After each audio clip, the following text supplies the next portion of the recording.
Mwanaume akazoea kushout mbele ya mwanamke, ukazoea kumtesa mwanamke, baba ujue uko na usalama mdogo mikono ya bibi yako. Ndio maana maandiko iliwaambia kwamba wanawake ni wadhaifu. Vile vile kawaambie ishini na hawa watu kwa akili.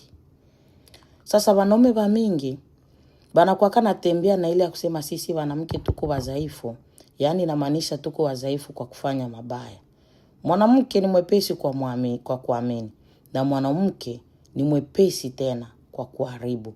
Mwanamke anaweza kukujenga asubuhi na akakubomoa jioni. Ile ndio udhaifu ya mwanamke. Udhaifu ya mwanamke haiko wewe kumwavoir juu ulimgusa na ukampita hako. Hapana. Huyu mwenye uko unamuona sasa vile ni mdhaifu, ni mjinga huyu. Asemi, ananyamanza, unamfaire souffrir au yubi yenye viko mwakili yake. Tanzania wenjo na yua kuchiti. Kumbe ule bibi yako asha kuchiti miaka 10 zaidi hata na wewe. Batoto wenye uko nao 5 haiko yako. Unaona? Ndio maana waliwaambia sisi huwa tuko wadhaifu, lakini vile vile tena ishi na mwanamke kwa akili. Mwanamke anaweza kawa baraka kwako na mwanamke anaweza kawa laana kwako. Sasa ukiona mwanamume anazoea kucheza sana na wanawake, ndugu yangu mchunguze vizuri.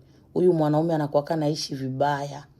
Nakumbuka kuna kaka mmoja ambaye alikuwa kanazoea kutongoza sana na iko na bibi. Siku moja tuko kwa barabara nakumbuka. Kukapita fia kashuka kumoto na kia muangalia vrai fie kabisa wa matai. Nikamwambia huyu dada ni wa mzuri, akasema unaona watu mimi natongozaka. Mie wanamke wananifataka. Nikamwambia haka hivi, aba wanamke bako wanakufuata juu ya franga zenye uko nazo, lakini siku franga zitaisha aba wote watakugeuza kwa makapi. Ule kaka akasema bongo, mie niko akiana. Sasa ile kazi alikuwa kana ilishaka, zile avala zote zikapotea. Sasa anabakia na mwanamke mwenye alioa, mwanamke wa ndani ambaye alitesa kwa miaka mingi. Nikwambie nini? Ule mwanamke naye alimtesa, alikuwa anavumilia, lakini bilonda bilibakia mroho. Mkoshi mbaya huyu mwanaume akakia kugonjwa. Unayo ilitokea nini? Mwanamke alilipiza kisasi ya miaka yote yenye alimulumiza. Ndio maana attention na mwanamke. Mwanamke anaweza kukupatia raha asubuhi na mwanamke anaweza kukumaliza jioni. Ndio maana mkwe hange. Hapana kushauti mbele ya bibi yako. Utatuma anaenda fanya ma research ya kutuliza ile tempa yako.